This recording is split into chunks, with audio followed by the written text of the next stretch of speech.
Thinking about the Bahamas' first ever woman commissioner of police? Wondering if this could be the sign that Majority Rule 2.0 is finally knocking at the door? Pause. Think about it with intentional thought and consider where we go from here. Stay tuned and hear what Dale and Miles, Eden and Paris Bethell them said got to say to explore Majority Rule 2.0 should really mean to the 242 today. Beyond politics, beyond race, towards true economic and social equity. Please share, like when you find value in this so they could reach many, many, many more. Something to think about with Dale Happy Knowles. What we think, we become. What we radiate, we attract. What we imagine, we surely can achieve. Let's change the narrative, 242. Welcome to Something to Think About with Dale Happy Knowles. And we're here today, as we said earlier, with these fine young people. Bright minds. My head is be bright, but their mind's bright. So we want to tap into that and figure out how we could get to know where we need to go here in the 242. Welcome all. Thanks. Hello. Hello. Nice to be back. Yes, it wasn't too long ago. I told you I was going to bring you back. Mm-hmm. And very quickly, apparently. Yeah. Well, I thought this was a good conversation for us to have because doing some of the conversations that we had over the last sessions, seemed like we kept going and referencing access all over again. And so maybe it's the good Lord planting the seed that Majority Rule is coming up, which is all about access. And so maybe that's why we went this route to come up with this today. So I'm looking for my sheets and I'm finding it now. And so, but quickly tell people who might not have seen the other shows something little about yourself and what you do, why you're a bright man. Should friend Dylan start? Because he's up here. Okay, he put himself there. Me? Okay. And I assume everyone can hear me okay still? Mm-hmm. Yep. Okay. Well, to introduce myself, I'm a recent graduate of the University of the Bahamas. I was a psychology majored specifically, shout out to all psych majors out there, of course. I majored specifically in the clinical psychology strand, but since graduating, I think I would more or less label myself as an activist. I'm really interested in talking. I always like to talk about like climate change and how that's affecting us. And of course, because of the time in psychology and what I learned from there, I'm interested in like mental health. I'm interested in better workers' rights and whatnot. Human rights in general. So Majority Rule, I would say, is a pretty it's something I was excited to about. So happy to be here. Thanks for inviting us again. Welcome. Okay, I guess I'll go. Hi, everyone. My name is Eden Bethell. As everyone in the room knows, I'm a senior at the University of the Bahamas, currently studying biochem. Shout out to all the biochem majors. Woo!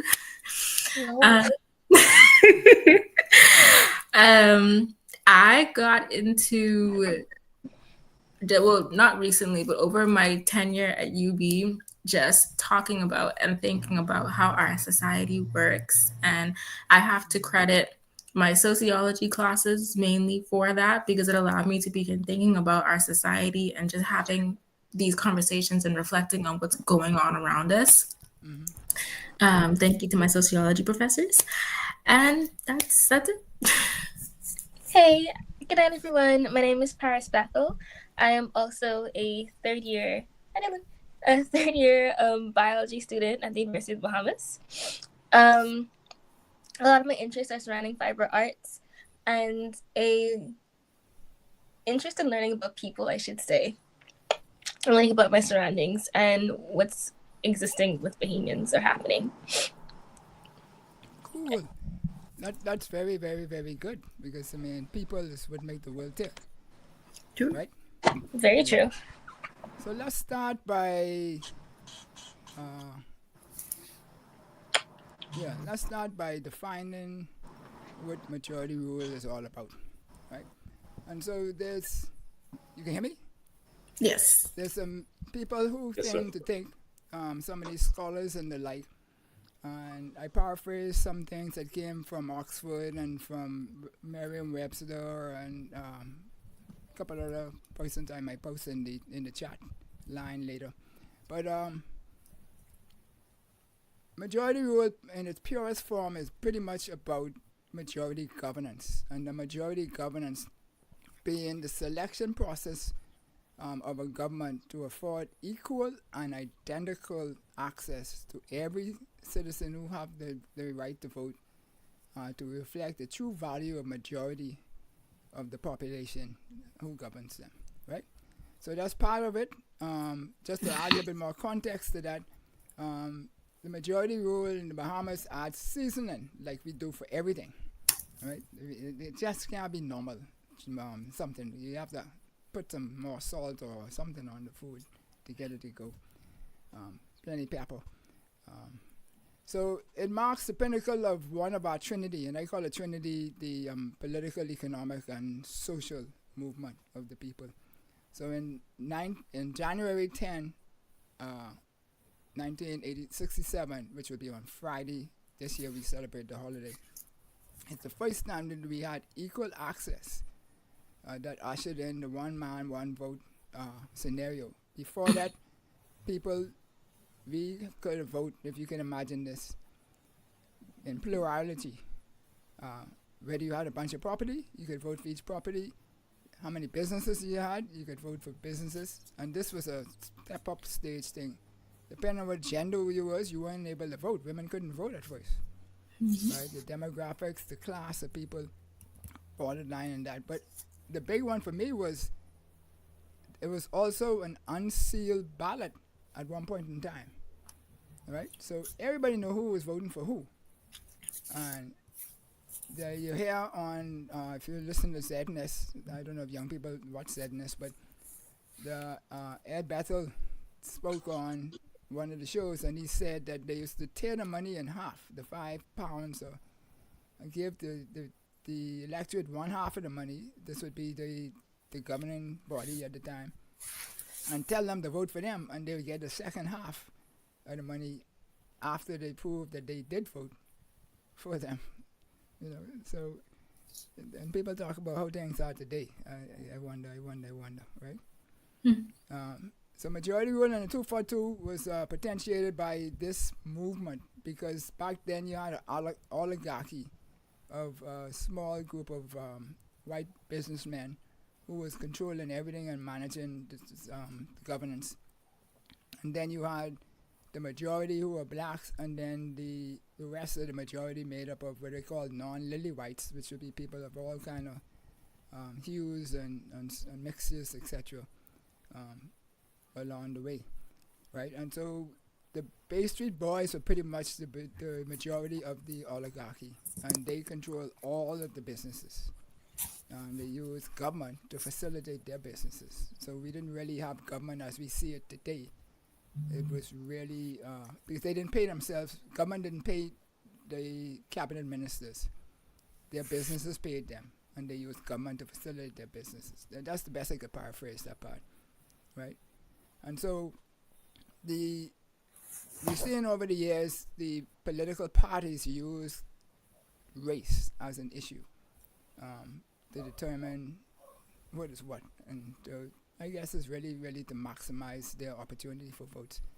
But majority rule is not really about race, even though race potentiated it happening quicker than what it probably would have happened, because the non-lily whites and the blacks were really oppressed and denied access to plenty things.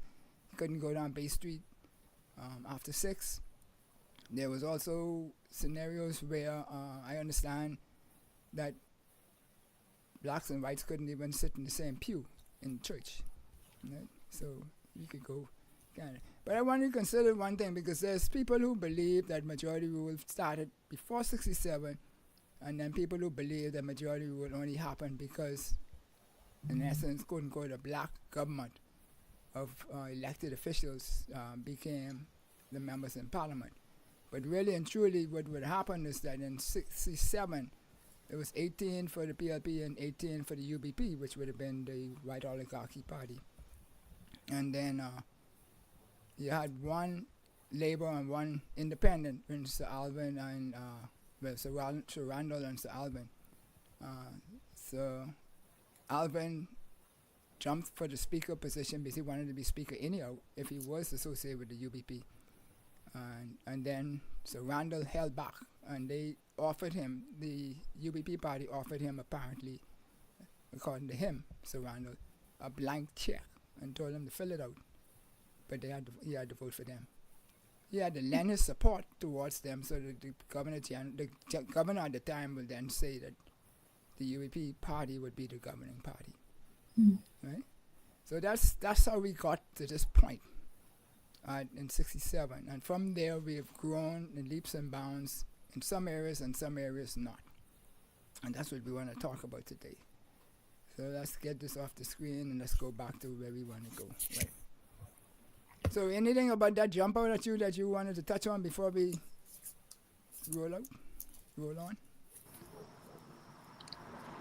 No. I will say for this. Andy, can you hear me okay? Still? Yeah. Mm-hmm. I will say, yeah, go ahead. For the sake of the discussion, I'm not that versed in the history of majority rule itself. So a lot of this is new to me when talking about the history and what was put in paper that was supposed to come out of majority rule, that kind of thing. So whatever I can comment on is mostly going to be how it means, I guess, to me, what the message seems to be today, I guess. Well, that's the idea of the show, right? I just wanted to put that context so people know from where we came, so we could know where we're going or where we want to go. Mm-hmm. My only question is, you said they tore money in half. How was that a thing? Because wouldn't it just not be worth anything in the end? What was the point of that? I had a boss who used to tell me that you only is worth your value to the company is only as great as the person who signed in your evaluation form. True. If they were taking the money, they have most of the businesses, and you tear the money in half. They tore it in half. They know who they was, and maybe they kept records of who they gave money to. So when they came into the businesses, so they were still honor it. I don't know. I mean, this is local money. Well, okay then. I'm fine then. I wasn't there, so I don't know. You can only speak for what you know of. Yeah. Okay. So, economic and social equality still evades us, right? But is this the turning of the tide? Right? A woman commissioner of police. The organization that should be the most trusted organization in Bahamas have gone under much scrutiny of late. And so now, one time you didn't have a woman, couldn't even vote, but now there's a woman as a commissioner of police. So I think that's a monumental and a big thing. So we have to ask this general question then as to what grade would you give your comfort and confidence in equal access today? How do you feel about equal access today? Do you feel like you... Like a letter grade? Well, however you want to grade it. I don't want to preempt. You could give a 1 to 3, 1 to 10, or a letter grade. Well, what kind of access are we talking about? Or equal access? Are we talking economically? Are we talking socially? So we said that politically, that access is there. Right. Mm-hmm. Fundamentally, I mean, but do you participate politically? But we don't want to focus on politics because I don't think everybody here is into politics like that. But economically and socially is where we want to focus today. And so do you have that? I would grade the level of access today for most Bahamians, referring to things like, say, a security net, for finances and whatnot. a security net against like homelessness and things like that, I would give it a solid like I don't know, like D minus. See me after class. I think maybe Wow. maybe not an F, but No, it's a D because D. it's a D. Well, I You should bring your brother on the it's show. It's just a thought. There's no firm grade here, all right? Nobody's gonna lose their credit.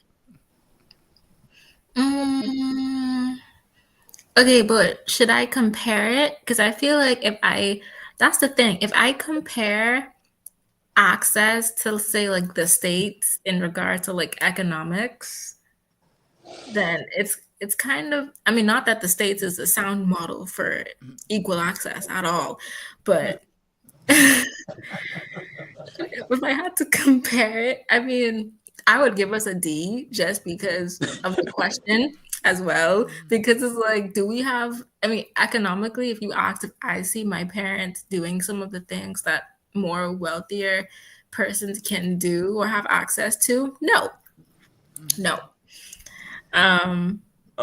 Could I ask if like anyone in the room compared to the States, would we say like our healthcare is better because the States is infamous? Absolutely, 100%. Yeah, I think 100%. so much better. Okay.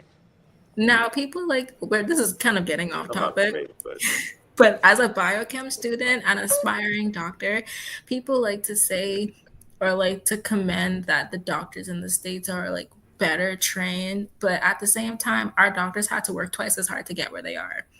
So I would argue that our healthcare is a bit better than the States. Definitely better than Canada, but better than the States.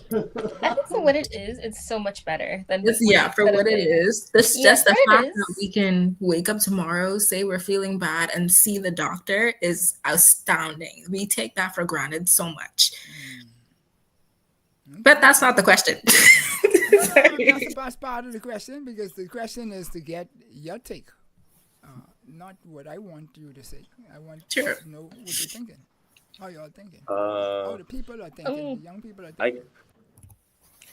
I would totally give if I may like expand on Oh, I oh don't. go on. I was gonna expand the D minus grade, but you could go Okay. on. I was gonna say I'd give it like a Yeah. Maybe a C.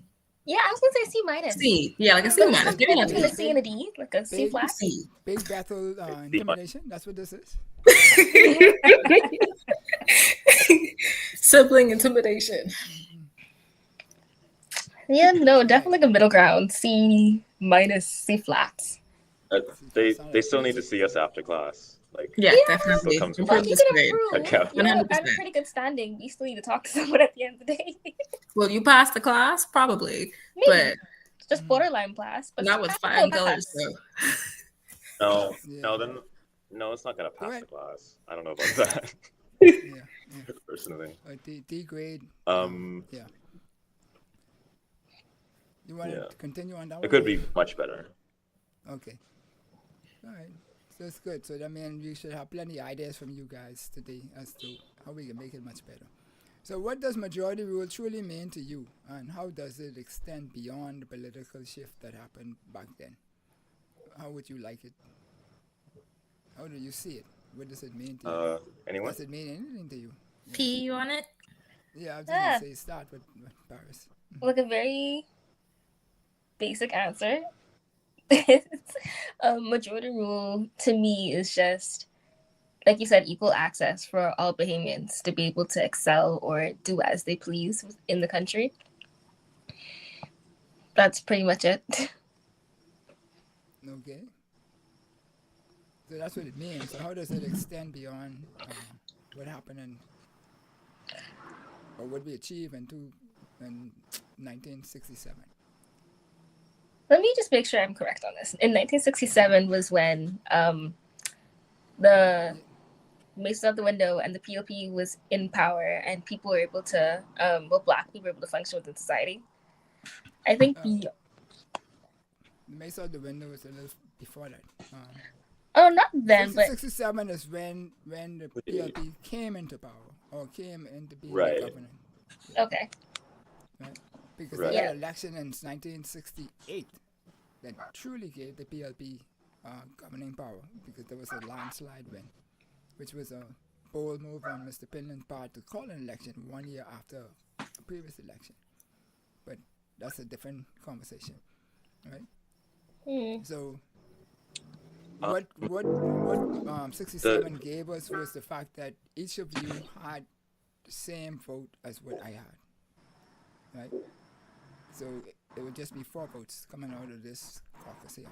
Whereas before, if Dylan had 6 businesses, and well, y'all two at the bottom wouldn't have been able to vote At all. No. So, and demographic, I didn't say it, but if these people had multiple businesses on multiple islands, they could go to the different islands and vote. Right, so it wasn't just in your constituency, yes, you knew it.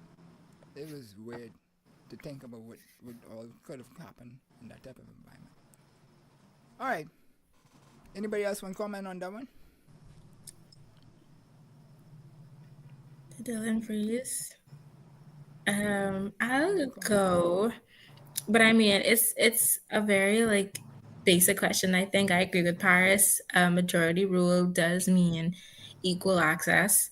In 1967, that meant that Black people had the same access as white people or white passing persons in the Bahamas, and that we were all able to fairly vote for a change in the country. Today, we don't have that political divide as we did in 1967, which I'm very grateful for. So I guess today, majority rule would extend past politics and would mean more equality of gender, equality of economics, equality just in class and all of that. Yeah. Okay, cool. Sounds good to me. I guess Dylan went to find a ratchet.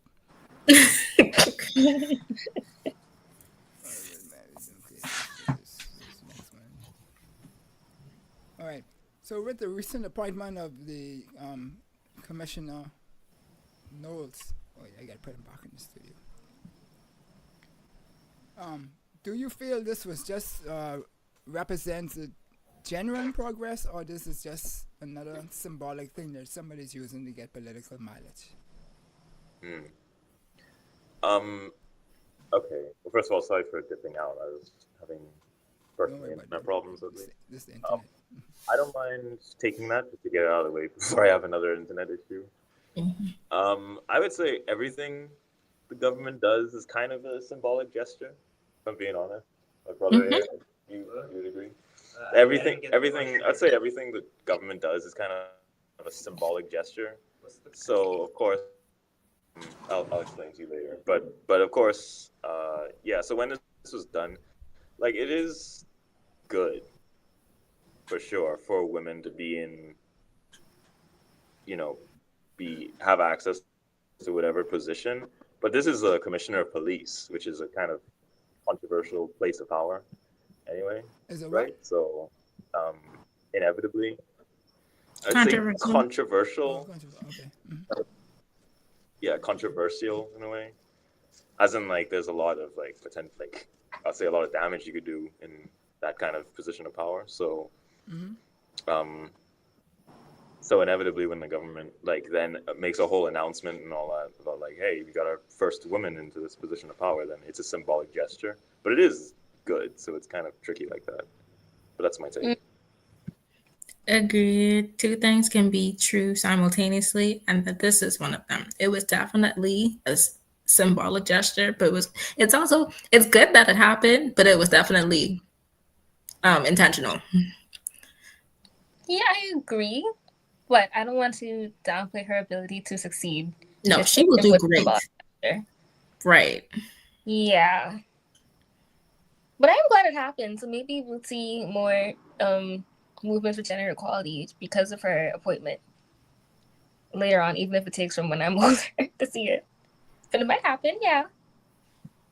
Okay, so the government does symbolic things, particularly at something that is most critical as a commissioner of police, which is trusted the power that the Commissioner of Police wields to be able to pull you out of your bed in the middle of the night and drag you into a car and all them Yeah. different things. That kind of trust that Yeah, somebody right. has to do, that they not going to take charge. Because one thing we might not know is that truly there's no legal basis that supports the narrative that the Prime Minister or anybody else can direct the Commissioner of Police what to do.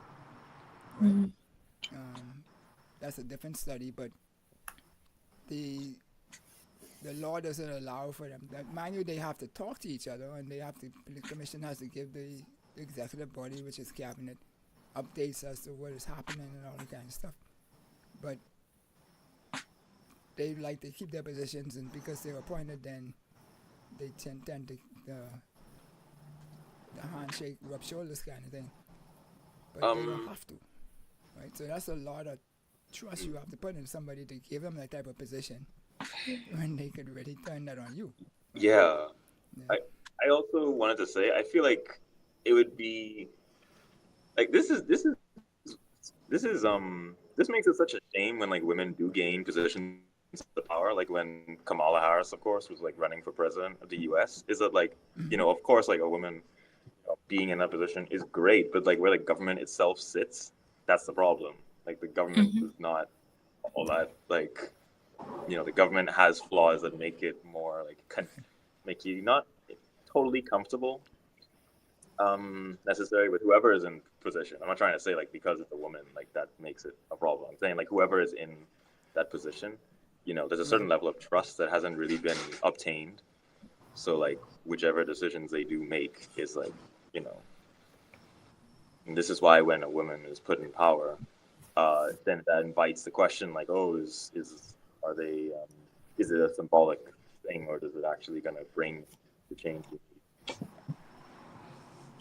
to Yeah. Cool. Well, I think it's a huge thing, because especially at the timing of it, when the whole world and everybody else is led by the United States and what have you is chopping at the Bahamas system. Well, Bahamians been chopping at the police system for the longest to say there's too many rogue police that wasn't being addressed. But I think everybody has rogue police, but it's whether we address it or not is what pisses off the public, right? So from an equal access for all point of view, then let's say how can we ensure that majority rule continues to mean equal access for all in any thing that you envision? Because that's basically what majority rule is saying. Politically, economically, and socially, they're the main focuses of what governments are supposed to create environments for success in. And so how do we make sure that continues? I more or less just want to say I don't think it's a mindset change I want to argue that means equal access for everyone, because it could just be like with the referendum. I think from 2016 is 2, but the majority of the issue was people needed equal access to citizenship and passing on their citizenship to the children. But as much as it was needed, the majority of Bahamians voted no twice. So as much as you can say, hey, let's all have equal rights, you can't do it unless everyone is on board or the majority is. Man, you're right. 100%. Yeah. Right, and then we also I call it fudge referendums, because we mix it inflate it with questions that really are not relevant. Yeah, And that's then how I people feel. tend to get confused or whatever, and then they just vote no for everything. Yeah, everyone mixes in religion, and the pastor says no, so we have to vote no, and whatever else he might say. I feel like since we mentioned the US, it has a lot to do with that whole culture wars thing in the US that often like kind of clouds people's judgment when it comes to like their political views and whatnot. There are two main things that people will fight for. One of them is against immigrants, and the other is for religion. So when you use either of those, people, you can persuade anyone to do anything. don't fight for Yeah. Junkanoo? Well, I mean, they fight for Junkanoo, but I was that's a gonna different say thing. Junkanoo. I'm not gonna lie. I was thinking Junkanoo was one of them, and the other was religion, because I feel like there's overlap with the religion and like kind of. Junkanoo is Okay, like so on the maybe it's third of the list. Maybe it's 3, but like Yeah. when it comes to like important things like gender equality and all that stuff, it's religion and immigrants And sexuality. and sexuality. True, And but that sexuality. still comes under religion here as well.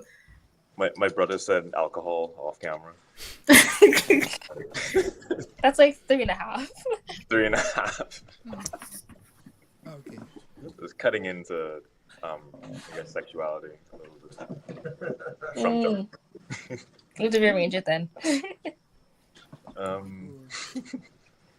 So, folks, we're watching something to think about with Dale Happy Knowles. Please ask these young people some questions. So, you know, they got plenty stuff stored up. I gave them plenty homework.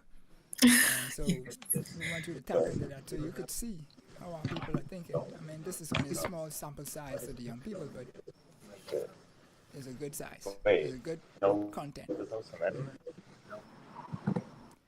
So what do we think today's youth need to understand and appreciate about the fight for majority rule and how they can contribute to majority rule 2.2? 2.0 materializing the fight in particular, because it seems like when I talk to young people, they have all of these issues that they dislike and no solutions for and stuff like that, but there don't seem to be a fight to cause those things to happen. Is that because of a lack of access, or is that? I think it's just mostly lack on of the person, or- concern.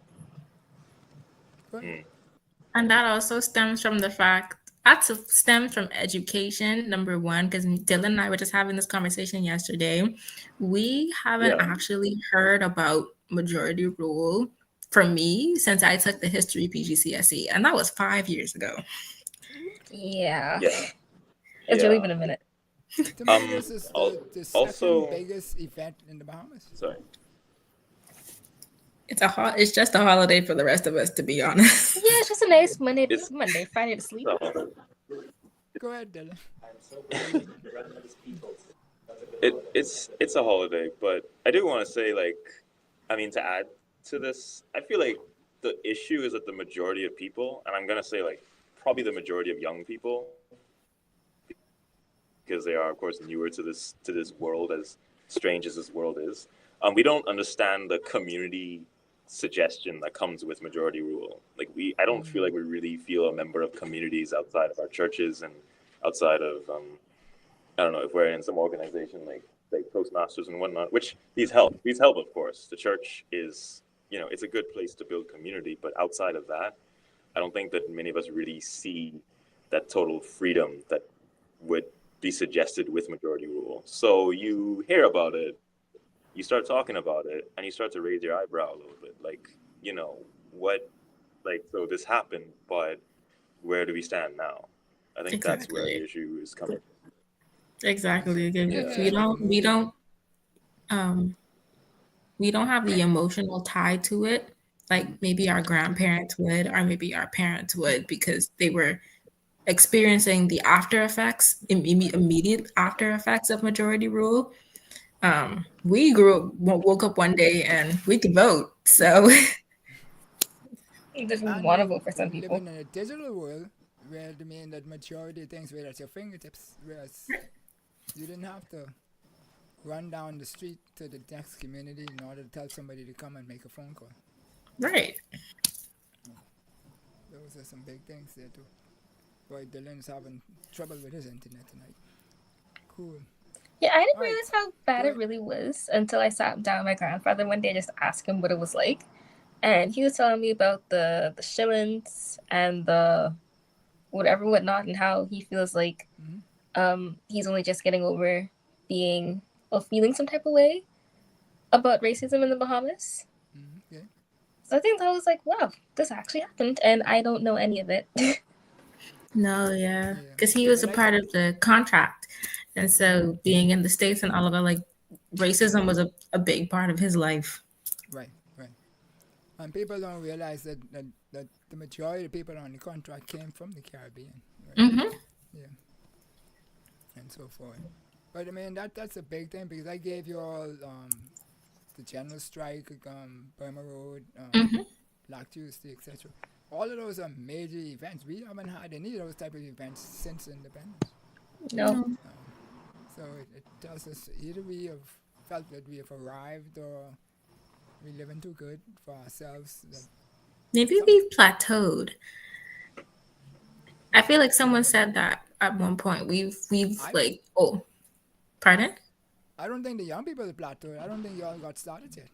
Oh no, not us as a generation, but like just society in general. Like we've overcome the immediate challenge that was black like racism and segregation, Right. and now we're at a point where it's like, okay, well, we black people have equality. We've passed the political. We've passed a majority of racism. I don't want to say all of it because clearly not all of it, but the immediate segregation and not having access to a lot of things.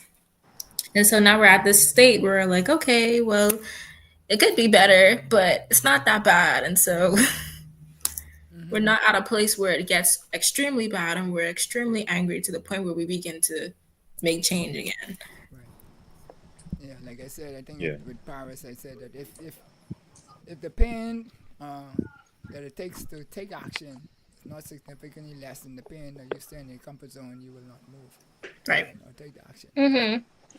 Yeah, if I may say so, and I am still here, so I had to switch my camera off to get my charger. Yeah. Yeah, we're very comfortable, for sure. So I was gonna say. All right. So it sounds like basically because it's not bothering anybody.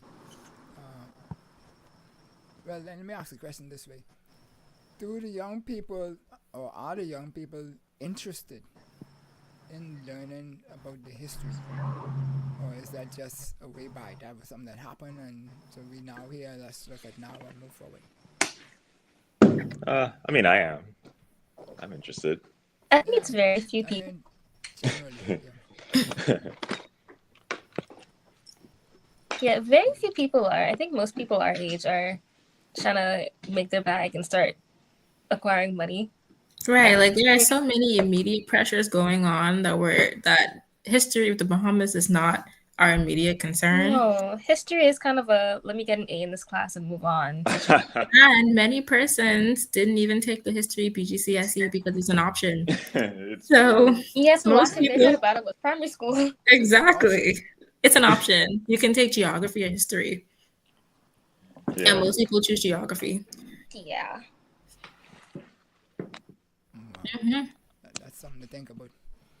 Actually, is the geography and history BGCSE optional? Because I know some people didn't take it at all. Like they just took math, English. Like what was- I took geography personally, Mhm. and, Uh, and I think math and religion. English are mandatory. Yeah, they're mandatory, Yeah. but I don't know I if think- history and geography are mandatory as well. I mean, I think for us at QC, it was like one of the two. You had to take one of the Yeah. two. So Yeah. I took geography because Oh my gosh, Dylan, you went to QC too? yeah. What a reunion. Small world. Yeah. Right? Very small. Congratulations. One with no hair at the top. And so, beyond political representation, where do you see the economic and social inequalities still affecting Bahamians today, and particularly the youth? Wow. What is hindering you from being you, the best you that you could be? When- At UB or a graduate from UB trying to pave a way in the new system, or trying to get to the senior grade, or get out of UB. What's Wow. hindering that? Yeah. What's the obstacle? When What is making it less efficient than what it ought to be? when talking about social inequalities, like as a youth, I would say we generally just do not have much say in what does happen in our societies. I feel like we're used to a culture where we're kind of told what's going on, and we deal with it, as opposed to like we have input. And the government does offer some avenues like youth in parliament and stuff like that. But once again, the question is it symbolic, or is it actually, are you actually participating and whatnot, Yeah. right? So there's some options, like churches often have youth groups and whatnot. But in terms of like the general major things that really we deal with every day, like when we're talking about access, like our public transport is always something to point and laugh at.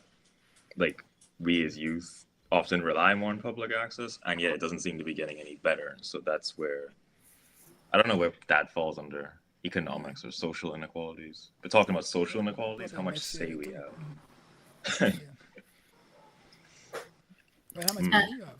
How much access you have to money? That's what that was going to be my answer. Go ahead. My answer Boy. personally was access to money, access to jobs is my personal quarrel, especially as a university student. Especially as a biology student. Especially a biology student. May I also add that there is a bias for certain careers in this country, especially for young people, and biology is not one of those biases. What do they prefer? Business. Not the youth people. What's the bias? Business. It's biased towards business, and it's biased towards tourism. Now hold on. Can also include health-related biology students. Yes, not doctors. I mean, it is hard for like students going into the medical field as well. In terms of jobs, kind of, yeah. But the bias is definitely towards business and tourism. And let me add why. Because most of the jobs, starting from the beginning, jobs and access to money is hard, especially as a university student, because our university is not that flexible when it comes to classes. And we're in an economy where people need 2 jobs to survive, 2 jobs to pay the rent, 2 jobs to buy groceries. University students don't have that luxury because class takes up a lot of our time. Nonetheless, a lot of our energy. We can't, most of the classes, or especially as a biology student, a lot of our classes are during the day. So my only option for work is either at school or at night. And finding those jobs, finding part-time jobs that is flexible with the schedule and just all of that, awful, horrible, 0 out of 10. That being said, a lot of persons that did not pursue university are making more than obviously persons that do pursue university. And that does happen, but just access to money, the economic access is lacking. And do you want to go, Paris? No, I think you guys covered everything I was thinking, actually. You're pointing the wrong way, Dylan. Sorry, I'm getting some... You're over here. You're over here.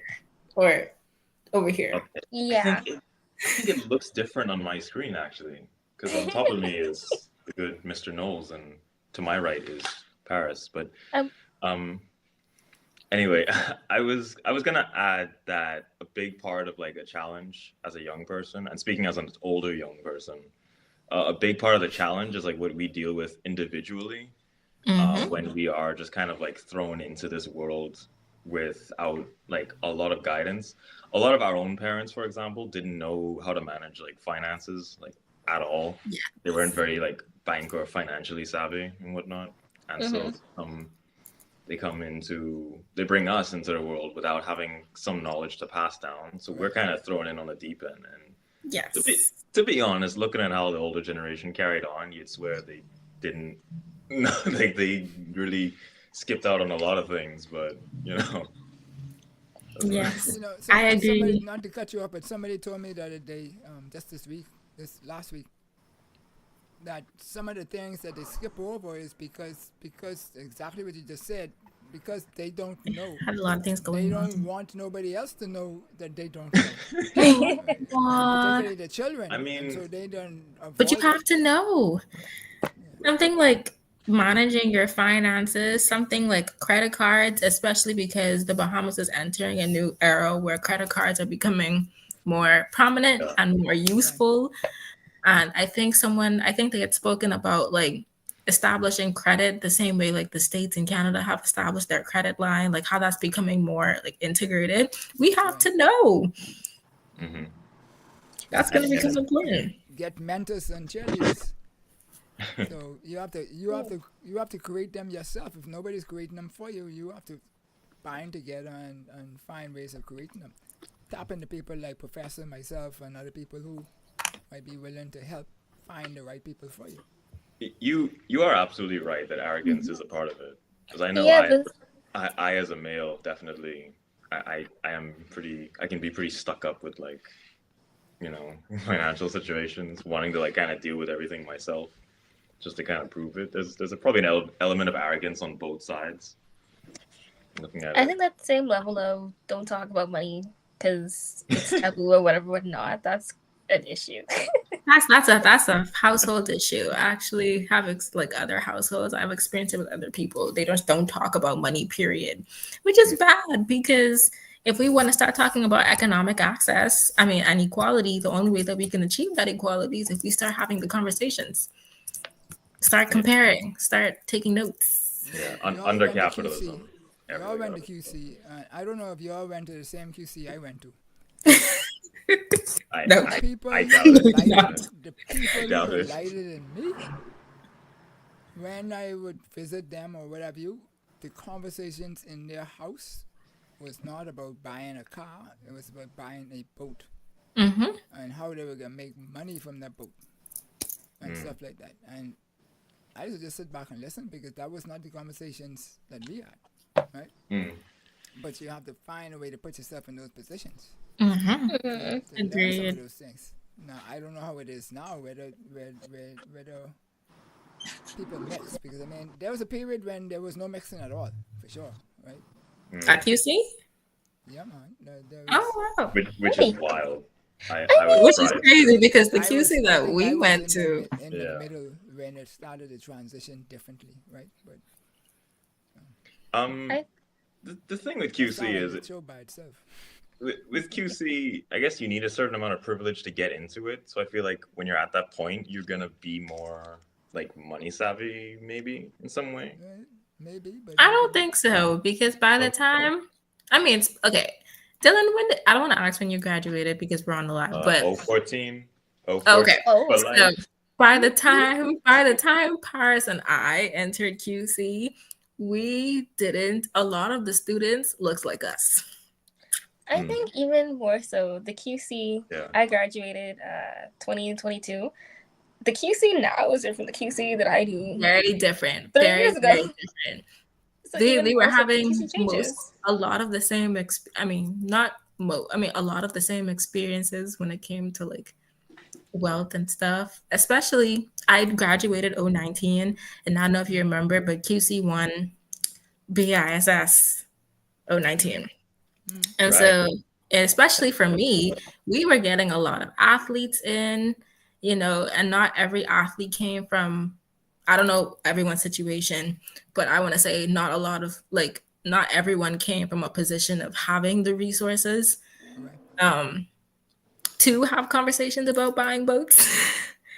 So, yeah, that was my QC.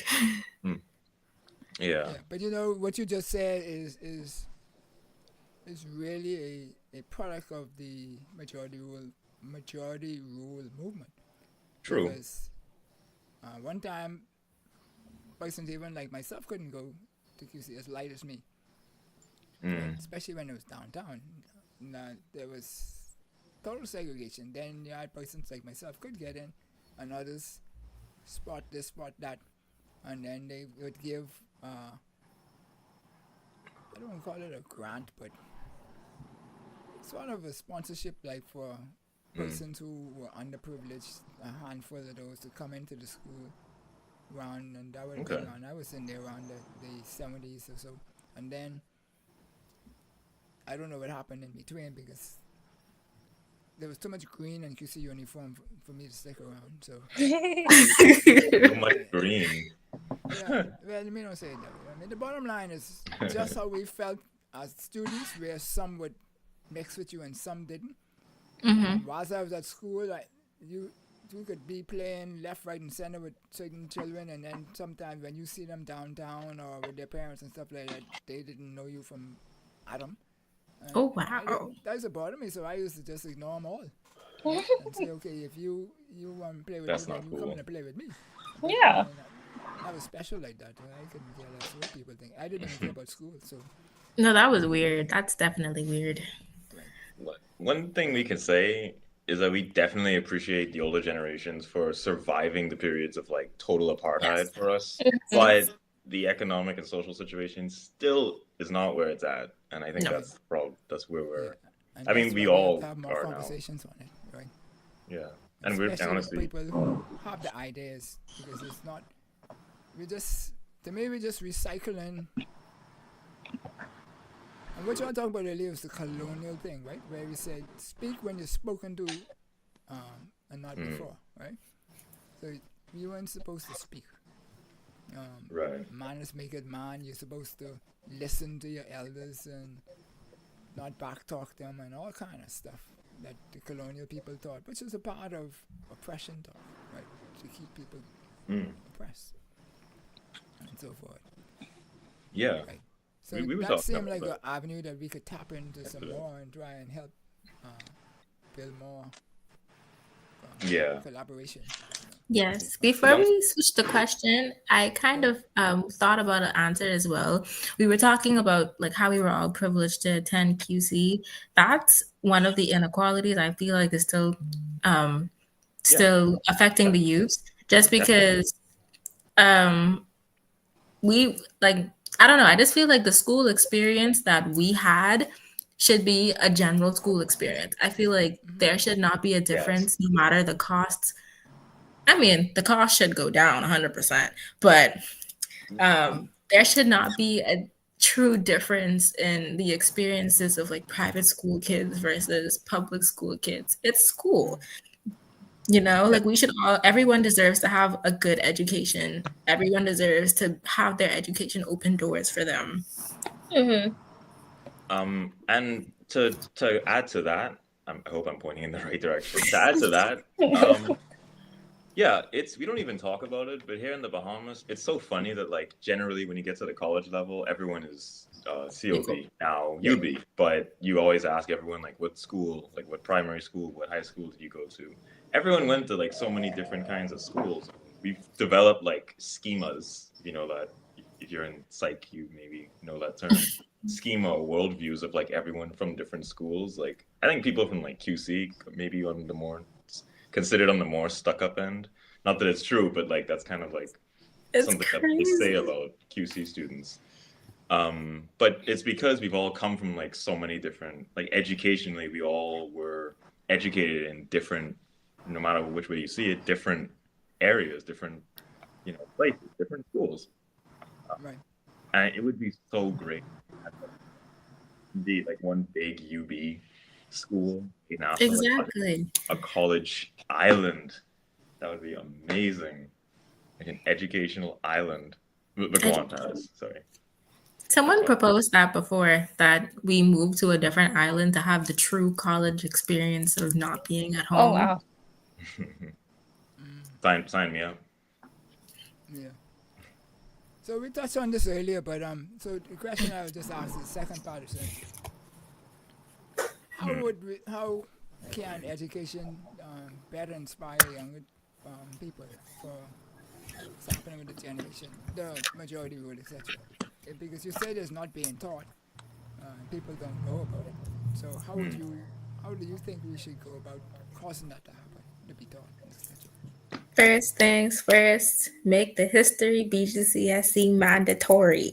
Oh man. I'm so sorry. I'm so sorry. We don't have to write as much as we have written. Maybe we could, you know how we had did the math, BGCSE, and we did paper 1, paper 2, paper 3.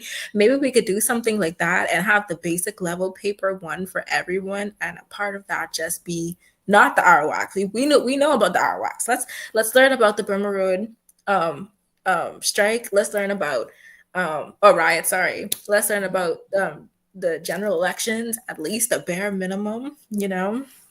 And then for others who want to get, pursue more, then you can do paper 2 and paper 3 about the Arawaks and colonialism I and all feel that. like So there's no system of teaching the civics of that's what I want to system of argue government, the because Constitution, the this, the that, and Yeah. how different things tied together.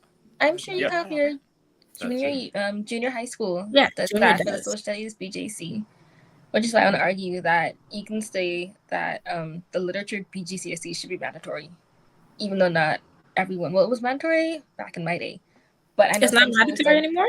Not for everyone. Not everyone has to take it. What? Sorry. Yeah, so I'm saying that the same way of saying everyone has to take the history BGCSE. You could also say everyone has to take all. Is it 13 BGCSEs that are available? I took like 9, so I wouldn't know all of them. But 9 is the max, though. I think it's 12 max you could take. They have a max now. I mean, there's like You know have- how people like decide to take all the BGCSEs and see how many A's they can get.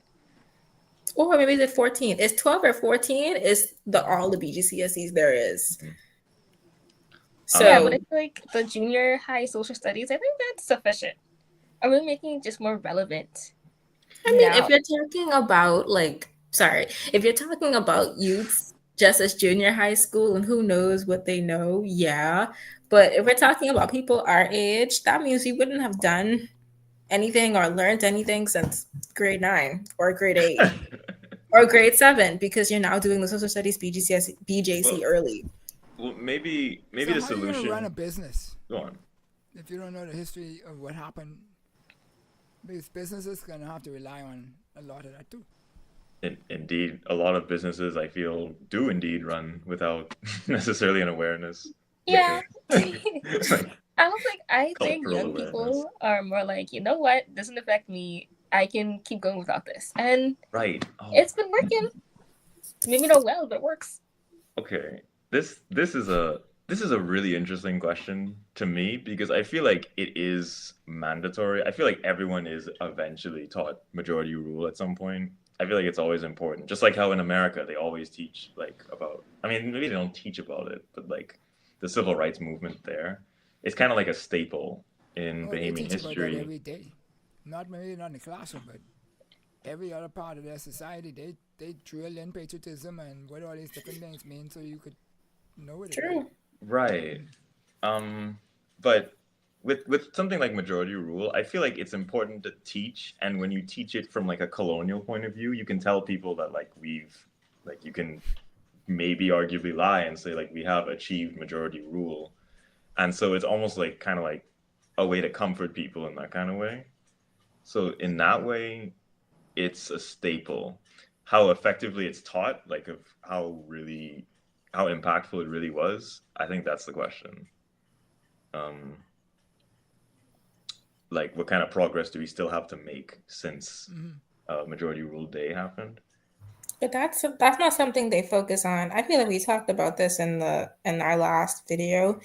Basically, anything after what has already happened, or like you said, majority rule has happened politically. So moving forward from that, that's not exactly taught in high school because high school is more focused on getting through that BGCSE curriculum, sticking to that, getting through. That's more of like a college thing. And I think that's where we fall short as well.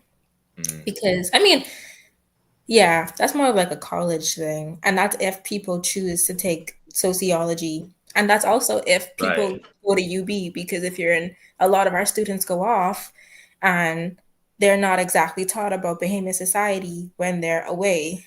So that's really only if you go to UB. Even more so, students are kind of focused on, let me do this to pass and not let me do this to understand. Let me do this to be able to benefit from it later. Because I could tell you my 3 years at school, I don't know anything about what happened. I just know I'm getting through it. Right? And that's exactly how it was for high school as well. Just get it done, get through it. Yeah, so maybe if you actually put it in people's face nowadays, like maybe put it on social media, like this holiday is coming, this is why we celebrate this holiday. This is And why. Yeah. yeah, and maybe say what do you think or what's your opinion on so and so, or give them like things to think about, Yeah. food for thought. Make it a government campaign. Don't we have like polls? Like, aren't there persons responsible for polls or consensus? I know the Tribune does a there are thing people like who do that. stuff like that. Yeah, do that. Give prizes. Yeah, something to just stick in people's face and get them to learn, because learning doesn't stop after you stop going to school and get your piece of paper. I think where they struggle with stuff like that is they don't know whether to celebrate majority rule when they're inviting when you give people an in, like we're kind of talking critically about majority rule, but like to the government, they're not really certain of whether they should celebrate it or not. Although I think usually they tend to celebrate it whenever like they put out a thing. Well, the PLP government will celebrate it, and the African government tend not to. And I personally think that happens because the funny how you African say that. government is a consolidation of persons who UBP. broke away from the PLP and the UBP. Yeah. That's who the PLP beat when majority rule came about, so they don't want to remember it. And so that side of it, and so then we lose out because of it as a yeah, definitely. Because I think the most churches majority rule. and the people under the tree who be talking all day long, who nobody want to listen to, who got all the knowledge in their head. You know, themselves look like they wacky or whatever. So they got plenty of The ones who sit in McDonald's. Yeah. No, what's anyway? You're right. I mean, you're right though. Like, honestly, a lot of just perfectly the most average people have like a lot of like valuable To say. insights from that. I feel like we're starting to like we talked about this a little bit, friend Eden, the other day, but we're starting to revisit it a little bit more, like what the history is from like the perspective of people that are like that have gone through it now. In lieu of like if you've actually like taken the courses and whatnot throughout school that we just mentioned, you might not have, which you know can be considered a handicap. Yeah, but I'm still mind boggled as to electives, because it sounds like in UB you don't have to take the electives that will put you into all these beyond your core courses. No, you do, but we have a wider choice of what those electives are now. Like, so for us in common, we took sociology, and I think that fits our humanities or social science. That's a social science. But we could also, like for biochem, we can take sociology, we can take social work, we can take psychology, we can take a bunch of different social science classes to fulfill that requirement. We don't have to take sociology. We just happen to choose it. Right. Yeah. Even more so, you can have like a history class, or you can take music. Yeah, you can take music. I think like humanities courses come a little closer to that idea of like these will teach you things in the outside world, whereas electives there's so many choices that it could be kind of anything. That's like a distinction.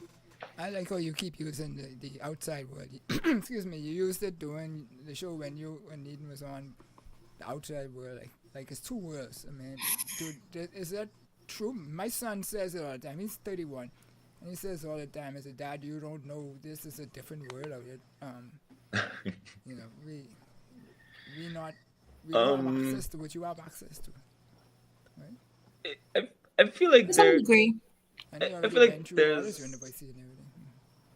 there's a world that they're preparing us for versus reality. I feel that's agreed, fair. But that's because also your lived experience, like you said earlier, your lived experience of your world is different than your son's perspective and view. I was reading a book about that, The Psychology of Money, about how our parents would have seen finances and seeing their like everything that goes on with them. Like for example, if inflation happened when our parents' generation and it didn't happen in ours, our parents are prepared for inflation. We're not. So we're like, we can't imagine that happening. So I think that's the same thing for us especially for you and your son, the world you grew up with is not necessarily the world your sons grew up with. Yeah. No, that's appreciated. Yeah. But at the same token, where my parents grew up in the world where they used to teach you to go to school, get a good job, work for 40 years, and retire with a good pension. In my generation, that don't exist, and so I could only imagine in your generation, it's not even on the radar. Wait, really? Huh? I thought that was the You thing. think you're gonna work for 40 years and then get a good pension? That's what was hovering in the air. Anyway, I'm not your parent, so they don't pay your school fees right now. But that's a fallacy. Yeah. I feel like you'd be a pretty good parent, folk. I'd say you'd be pretty good, folk. You got. All right, know, so we run out of you'd time, warn or us. had run out of time, so let's see if we can zoom through these couple more questions okay. again. For those who lived in the 67 era, how can we ensure that their stories and sacrifices are honored while we embrace the youth mindset and ideas, etc.? Right? Because we always talk about the elderly has the wisdom because they've already seen just about everything. This is nothing new under the sun. And then the youth has all the energy and innovation. Okay, my good. Dylan, I don't know if you were in the call earlier, but Paris was talking about our grandfather and how he lived through the contract, and we just sat and listened to him just speak about what he experienced, and you're kind of amazed about what they went through. This relates to my answer because I think what we first need to do is actually just sit down and listen and question. What was it like during majority rule for you? What was it like living through 1967? What were you doing? How was society? How, the fact, just being able to listen, especially before they're gone and their stories are gone with them. And then having an open mind, not just listening, but also being like, okay, this is what they experienced. I don't agree with what they may say, and this is how I may view it. But that's what you have to do. You have to take in what they're saying and kind of change it to how, not change it, but just kind of fit it into how it relates to right, us. right, Yeah. right. Yeah. Yeah. 100%. I would say exactly the same thing, that the people who are around, people who lived through 1967, people who are aware, they would have seen how things have evolved, or in some ways de-evolved since majority rule 1967. They're primary sources. We talk about sources. Agreed. They have the best. They would have the best insight of and those in their right mind would be honest about what is still needed to be done. Have things like the referendum. I'm curious how people who have lived through this generation would comment on did the referendum send us back, the outcome of that, for example, in terms of majority rule, how that affected birthrights, and stuff like that. So yeah, this is definitely something I want to ask more older people, especially around the time. Yeah, and you'll be surprised how much of them are willing to share. Yes. Yeah. I'm not saying don't listen now, because you could tell when some people just talking because they want to hear it themselves, but you got to learn how to say that, right? Yeah, and not Everybody to got something to say, right? Especially not social to media. be emotional or angry when what they say isn't exactly what aligns with you, and just remembering that it's different generation. Yep. That sounds like a coded message. I ain't talking Sorry. Yeah. So Yeah. So Clary said that basically that no, he said about being taught effectively. He said that first thing is that we have to get rid of the race card. The race or the card. majority rule, right? Right. But the race card has worked so well for so many years, but it hasn't worked since '92, because all we've been having is five ins, 5 outs. Like people just say, "You're not doing government. You're not doing what I want you to do." So, you know where. And then the next one come along and they say do the same. Go. But we're not building any progress that way. right? No. All we're doing really and truly is wasting money when the government's changed, because everybody wants to do something new in their name. And so if we spend $100 million on something, they might throw all that away and say, let's spend $100 million on something else that isn't related, and so there's no continuity of the money. At some point, we have to find or put people in place who are able to connect with the people and do what the people want to happen, and not just what the foreign powers want. Man, yeah. I would, if I may, just quickly try to quickly take this. Like, we as Bahamians, we need to like become more like politically and class aware and class conscious, because like no matter which way you look at it, in our history, our recent history, it's been like a juggle. What is it, like a back and forth between FNM and PLP? It's been so repetitive. It's like a joke now. So we really need to start. And like people today, I feel, don't even like address that like as like it's even a thing. People are still like, you know, I'm totally FNM or I'm totally PLP all the way and whatnot. And that attitude, it feels a little tone deaf now, because when it's been that back and forth for so long, people really need to start getting like some political class consciousness, start asking like what is going on. Exactly. You had COVID under the same two parties. We've had Hurricane Dorian like under the same two parties and whatnot. With many of the same people. Yeah. These things have kind of shaken us to our core now. By now, I would like to think. It feels like I don't know. Climate change is really getting me upset with how we're dealing with it. So, I think a lot of it is that Bahamians. I don't want to generalize, but a lot of people fixate on different things, and whatever that is tends to be more popularized. Like either someone's very heavily against immigrants coming in the country and taking your land. Yeah. Or immigrants. Stuff like that. Bitches. I think a lot of that is swaying decision making on important matters, because you're so fixated on, oh, there's a Haitian working in the shop. You're not worried about, hey, there's climate change or children are going missing. The fact that we're treating our immigrants inhumanely, like, can we pause for a second? It doesn't make sense. Like, someone's dying and you're worried about someone's working over here? Be for real, please. Yeah, it's there's a lot of smoke screens there, which are great to use against like youth who otherwise don't like know what's going on, and that's also like part of the problem. We always go over time, but I kind of want to ask, apology. How would you feel? I'm sorry, Mr. Knowles. We always go over time on your lives. Go ahead. Time flies. Do you think, for everyone, do you think then that we would do well with completely getting, like, just wiping out the two parties we have and starting fresh with a new party, new people? That's radical. It is very radical. In a hypothetical situation, you're not gonna find new people, like not new persons that are new to politics, but people under 40. Yes. Okay. And so that's or under 50. Thing that the people under 40. See, you gotta understand one thing: the people over 60 who dominate the political environment, they come up under the colonial system, when there is no such thing as succession other than family succession with monarchy handed down to another monarchy generation, etc. The rest of it don't exist, right? That's the colonial is a kingdom. We're in a democracy, right?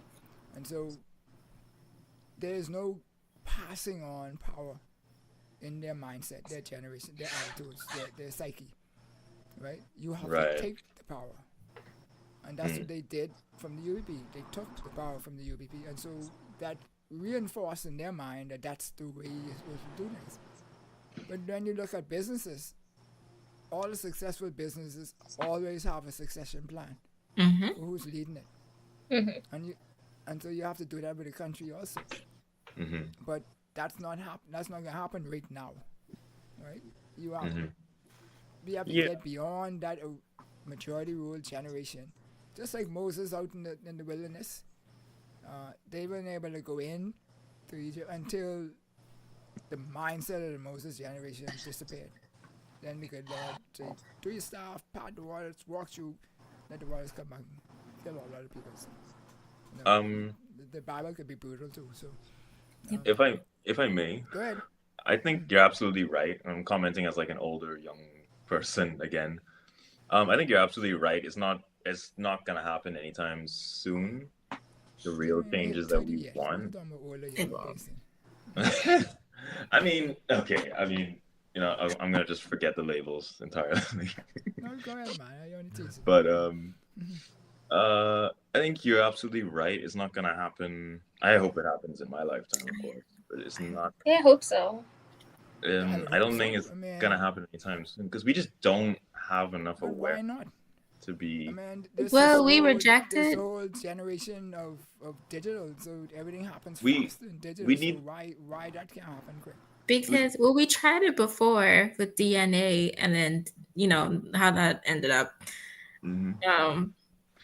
So I don't want to get into the nuts and bolts of individual people parties, but I would just say this, right? But everything that glitters is not gold. So you have to discern. Remember I said already, you have to dig up and ask the questions and find out the characters of people. I think our biggest challenge is that we don't put people with the same character that we expect them to have in Parliament. Agreed. We just let people hand us some candidates, and then we say, okay, I prefer this one or that one because of their color, or I like this one hairstyle better than the other one, or this one speak better than the other one. All kind of funny things you hear from people as to why they voted for somebody. I think none of it was about how they could help them become better. Oh man, yeah, of life. And that's gonna keep up because we are just very individualistic as a people. Like our own very specific priorities often still takes precedence, whichever is the word.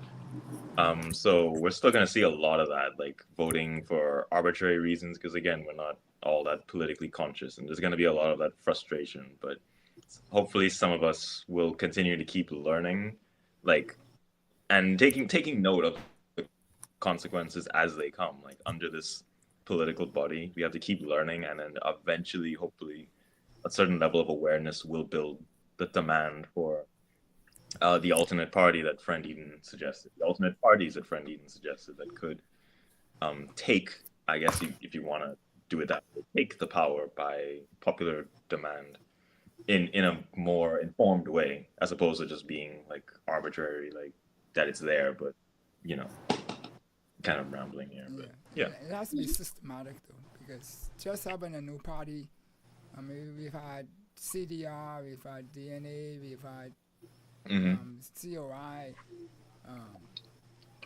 and they all have some major issue because they all know that it's hard to beat Valiant Saxons. And so not anymore, apparently. I will say this. COI, like speaking of faults, I don't want to target them, but they've done the thing of like doubling down on like things like anti-immigration policy and stuff like that, and playing into those same tactics that just kind of rally the people despite how well informed they are on the actual situation. There's nothing new under the sun, right? So people learn tactics that work or get the people attention, and they do it. And it's effective. These people have the integrity to do in the dark what they profess in the light. That's what integrity is about, right? So that's what we have to find as electorate, people like those, and put them in the house and in the different offices of government. So what qualities should your generation and the next generations of Bahamian leaders prioritize to ensure progress? I think they should. Sorry, will you finish? I think we should talk about giving people access to education or to be knowledgeable. Because what you're saying kind of ticked me off. Because why would you promote ignorance? I told y'all about this the last episode, and I wrote an essay on it. They want you to be ignorant. It doesn't make sense to me. Like, you're keeping people in the dark. Like, I want my leaders to say, hey, this is what's happening. This is exactly what's going on. You have the option to learn about it. If you don't want to learn about it, that's your business.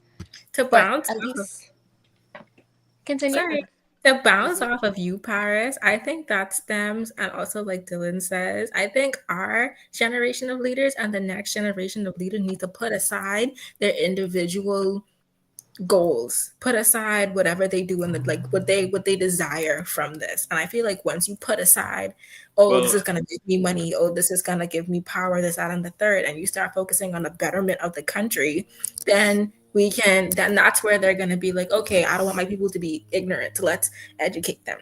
Because once persons are focusing on like how they can profit, they're gonna promote ignorance because they don't want you to know what they're doing so that they can get what they want to get. If that made any sense. They'll keep an advantage, right? For Yes, women. yes, And the yeah. men is that, right? That's unfortunate. But understand one thing too, that the majority rule movement was about a common goal, right? And Yeah. all Collective through the goal. original part of the dependent administration was about a common goal. And then later on it fell away, and then since then there's been no common goal, and that's why we're not moving at the rate that we were moving before. I mean, True.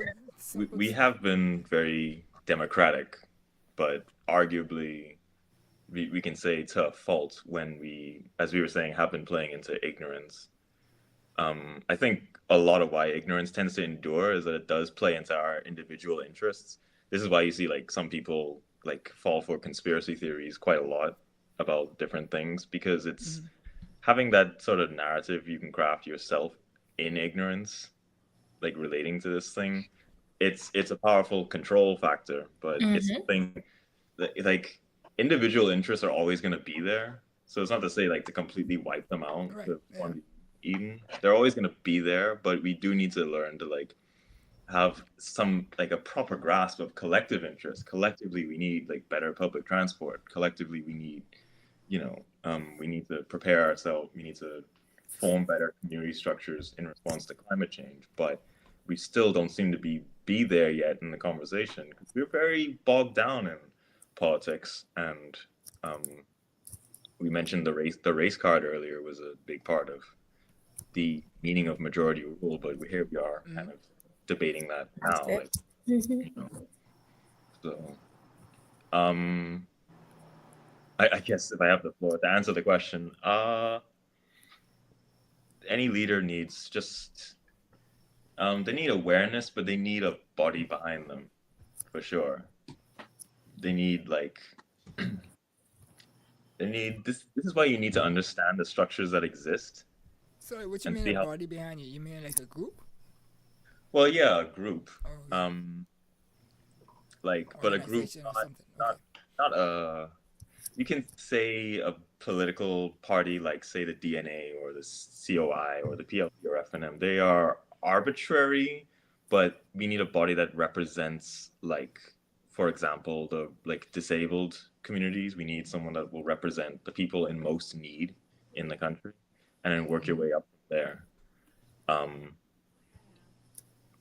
Which we try to do, or we try to present that, in our politics. Economically, we're always trying to look out for public schools and whatnot, which is great. And of course, here we have a woman becoming the new police commissioner, if I have that correct. Yeah. Yes, Commission new of police, yeah. which is great, but we also need to address other things along the way, and we need leaders that are aware of that and are willing to like put the actions in place towards that, and have plans to deal with the reality as it is before us. Paris, you sat up. What you can say?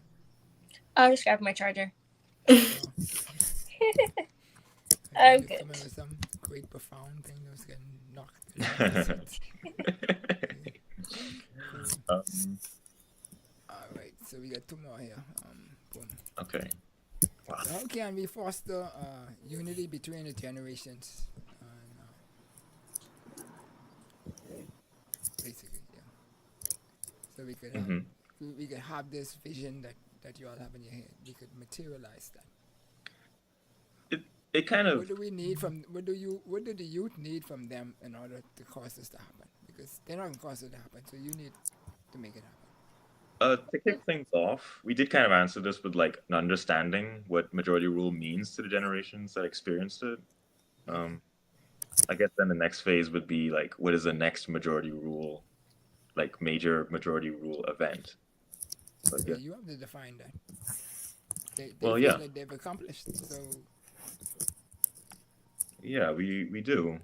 when the song says it's a man's world, it's their world. So, Mm-hmm. I guess you have to imagine past or like beyond equality. Mm-hmm. Like we have people in power that are, you know, members of the Black community, which is the majority community here in the Bahamas. could So- you imagine diving off of Woods Rogers wharf for pennies to live? Imagine doing what? I Sorry? mean, how much were the Diving pennies off worth the back then? wharf to get pennies or coins thrown into the water Oh. off the ships. I mean, pennies had value back then, right? They don't have value anymore. So They still have value, but we somehow take them out of our circulation. But when you go to the Mm-hmm. States, you spend pennies. yeah, So and anyway, in that's another England, conversation. Why we do things that other people don't do. Plastic. We can kill plastic, but did America kill plastic? no, yeah, man, if they Arguably, did, with- that would be amazing. Yeah. But these are the type of things that you all need to think about. You all need to, young in university, gather people together, go under the tree and say how we can fix this, how we can do that, what this mean. Even if you just take the newspaper and randomly say, "Bop, let's talk about this today." That It's exactly. ready. Yeah, That exactly gets like a print out of the newspaper and just stick it somewhere in front of their face. Be like, hey, let's talk about this today. yeah, Y'all- That's what y'all that'd do. be cool, Okay. That would be a great English class. right? Like an Yeah, English class. 300 situation. Just, hey, Yes. let's talk about today. Let's fix That's it. how my English 300 class was, or that's how it felt like. They were like, okay, Mhm. this is what's going on. Oh, Write an essay about it. man, shout out to the lectures of UB, like Yes. Really and Dr. Campbell. truly, they're amazing. Yes. There are Yeah. some professors that really, really got, well, I can only talk about me, Couple of them. to think about everything that's going on. Mm-hmm. Yeah. Yeah. There were a lot of great classes in response to recent headlines. Hmm. And even things that you Yeah, wouldn't think Timothy- about. Yeah. You Yeah. say pennies, penniless. Yeah, that's what I said. So because of that alone, I guess you wouldn't dive off anymore. Just for remember pennies. one thing. It only takes one penny to make a million. Yeah, but a million pennies is still valueless, technically. A million is valueless? No. I mean, we're Isn't not it? put here. Like, if- Maybe let's say a quarter or 5 cents. And a million? Okay. Cool. I would die for a million Majority Rule quarters. 2.0. To fully realize it in your vision as to what it should look like. What would the Bahamas look like in terms of justice, opportunity, and leadership? First things Yeah. first, women prime ministers. We would have a woman in place as prime minister, and there would be no question about whether or not she's qualified because she's a woman, or whether or not she got it because of something that she did is because she deserved it. Mm-hmm. Okay, definitely. Yes, not an old dude as a prime minister, please. Mhm. Like that next prime minister cannot be. I mean, no offense, Mr. Knowles. No offense to you're the old very- man. I'm so sorry, but very cool older Hello. dude, but Yo, Mr. Happy still got it. Don't do him like that. he's not old. We're not talking about you, Mr. not Knowles. old. You're not he's old. older, I don't But, identify with you that. know. Exactly. Exactly. See, it's all about your mindset. That's the Who you think energy. you are. Yeah. Thank you. Go ahead, Dylan. That Dylan. I want to add reparations to that. You gotta wipe that debt, like that debt on the whole Caribbean. That's like, well, step 10, I think, on the reparations plan is to like wipe all debt. And like, as younger people, like, why are we still in debt for like, you know, like cotton. Read Whatever. the new built environment and the structure that I have behind that, and you will see how we could wipe that out within 10 years. Right? Just by building those pillars. Our debt isn't as high as people think it is. We are really overburdened by things like hurricanes and the like, and carelessness of the use of money. And we change from government to government, and we don't let the money compound the money would be already invested. We wipe it out and start over, right? So then we end up with more debt. So it just takes a little bit more discipline and stuff that we could do. But you all have to come up with ideas for people to be disciplined to do. Well, Because there's a lot. As long as they're thinking about the same thing, they're gonna feel, oh, I'm a lawyer, right? I could just charge this fee. Exactly. Sorry. $100,000 for something. Just like that. They're comfortable with that. Doctors the same way. You all two want to be doctors. It's the same thing. Fair prices being charged, but also paying your doctors and your nurses fairly. Yeah, you don't want from government, right? So yeah, that is true, right? But if you kill the debt, then the government can pay you better. Yeah. So my thing is, if you want to be a nurse and a doctor and you feel like you want to work in public thing and you're not going to get paid properly, then find a way to help the government want to pay you better. It don't make no sense fighting them because they're not going to do it. They getting paid. True. Paris, do you want to tackle, I guess, opportunity? I feel like we kind of talked about leadership and then justice. But opportunity. What can we do about opportunity? Yeah, I'm not too sure about that one. I think the most I can say is just create new spaces and create new opportunities. Yeah, we talked about that in my episode. I think we need to work on creating these opportunities in the first place. Because you have what's already been built now for our generation to form into. But Mr. Happy, I talked about this in my episode. What if you have young people who don't want to be in the places that are already known? So I think right now, Majority Rule 2.0 is making these new spaces to grow into, and then making the spaces after those ones, and continuing that. Congrats. I think that's a very interesting point because, like, how many young people want to go into politics necessarily? Exactly. Yeah, because there's so many things that are already here, and me as a biology student, I'm like, I don't want to go into healthcare. I don't know if I feel environmentalish. I don't know if I feel agriculture-ish. But we need to see these places being made to go into to change things, you know? My fingers crossed on environmentalish because we need more environmentalists. On God. So think about that, I guess. The opportunities point of view, Timothy is saying that what are your views on the value of cryptocurrencies As someone who worked in a private bank for 3 years, I think, I don't know. When I first started off working in the bank, obviously that was around COVID time. So cryptocurrency was only just being introduced in the Bahamas. I don't see it as a bad thing because it's afforded us things like progress, like the sand dollar, where we have the digital wallet and stuff like that. That's a great thing to me. We're moving in the face of allowing technology to work for us in the sense of like our money and growing wealth and stuff like that. That's all I have to say on that. I don't know much more about cryptocurrency other than that. Better than me.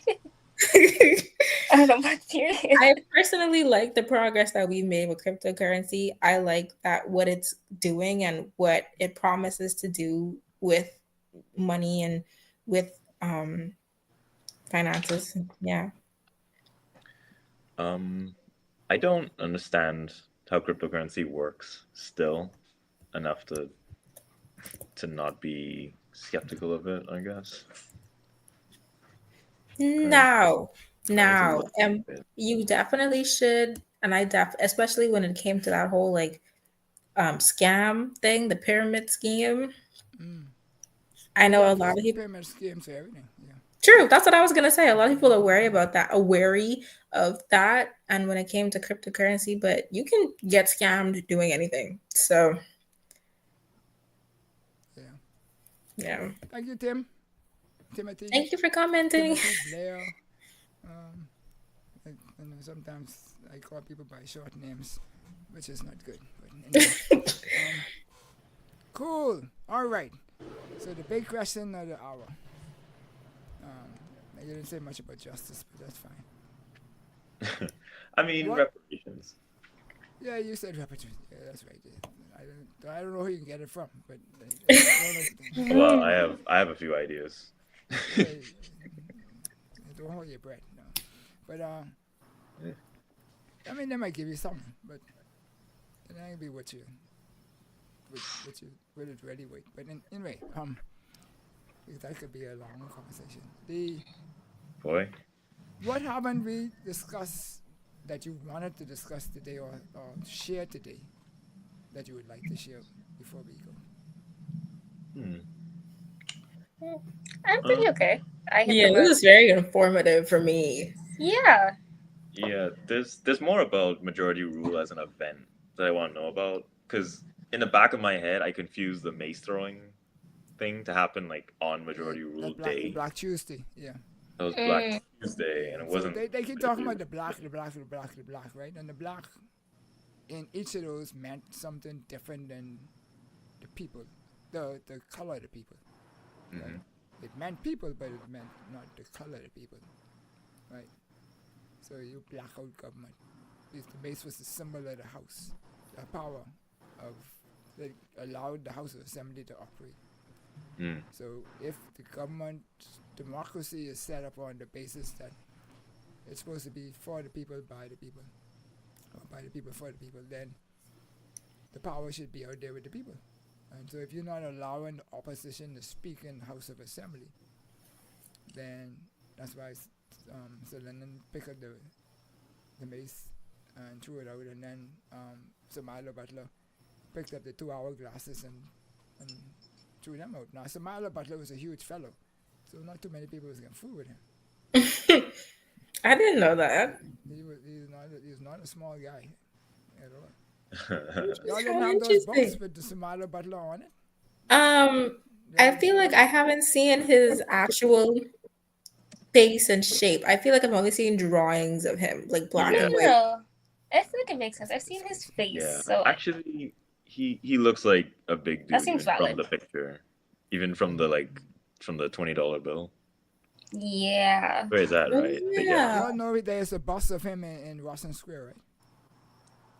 Oh, Yeah. Eat it. that's him. Yeah. Yeah. When I go downtown, I don't really look. I mean, I should look at it, but I'm more See, that's concerned just about the the script. traffic. That Yeah, one's it's a big crazy. I'm metal sorry. bus. Yeah. I'm more it's concerned about not crashing. I mean, it's too small, to tell you the truth.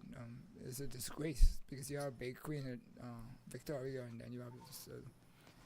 Anyway, that's part of our colonial Right. thinking that we have to share. Oh But man. it's been great. It's been groovy. It's been lovely. I like having these conversations with young people. Yeah. We need to have more of them. Throw some of your friends in the mix, and who might have ideas on different things they want to talk about that you all might want to talk about. Thank you for having us. Yeah, thank Yes, you thank you so much. Thank you for bringing us Say it again. back. Yeah, man, no problem. I ain't got no problem with that. But I Thank find you. a harder topic for you because you're all What? smart. Yeah, bring him on. I say, Yeah. bring him on. Yeah. Ms. Powers, Always have a lot to talk I about. didn't see nothing when I saw you. Okay, I didn't see nothing. Anyway. You're laughing. I should have said that at the beginning. Cool. Well, thank you all kindly. Like I said, I'm gonna thank Professor Bethell also for recommending you all. She's done an exceptional job of giving me A+ people. She's y'all didn't amazing. even Thank fight you, for the Dr. mic. Bethel. I Yeah, can see thank- Dylan being right there in the front line. So Yep. In the front line. What do you mean? for Like whatever, like a war Whatever. zone or something? whatever the cause is, you can be right there in the front. Charge. I'll try as long I don't want to get hurt or anything. Yeah, I'll be in the front line, but from I- a safe distance. Like I would do it. I would be the front line of like if there was Yeah. another march, but I don't want to get hurt and like them police kind of hit pretty hard. You know what I mean? So I'll be there from a distance. Like you'll hear from me, but from back there, I'll be there. yeah, we always try to I'll hold the sign in the middle. Yes. Do it digitally, Digitally. and you won't get hurt. Right. Okay. You won't get physically hurt. That's better. True. Mm, All right. yeah. But I know you all have studies to attend to, and you know, I like I said, I never paid attention in school. Or I paid attention in university, but not high school. And so I look forward to seeing great things from you all. Thank Thank you, and Write thanks down your again. You names on the show, so I make it- know what I look for. I want to then one day find out why Paris is named Paris and you name Eden, but that's great. All right. All right. Yep. Cool. Again, thank you for having us. It was good Well, talking. and Happy New Year. Happy Happy New New Year. Year. New Year. Bye, Miss Happy- Bell. Happy Majority Rule Day when Happy it comes up. Majority Rule. It's Friday, and you get a holiday, so it's more than a holiday. and it's a tell your folks holiday. It's more than a holiday. Yes. It's more than that, sleep, people. The college students are grateful for it. No school. Screw that. That's all they know. It's no school. Yep. That's all we heard. No school. It's All right. We'll be in touch. All right. all Good right. night. Gladly. Take it easy. Have a So we've been watching something to think about with Dale Happy Knowles, and we've had those young bright minds on the show. Hopefully it's been some value to you that you got out of it and learned something. You know, I find that I learn something new every time I speak with a guest, and so use it, make the world better, make the Bahamas better, and so forth.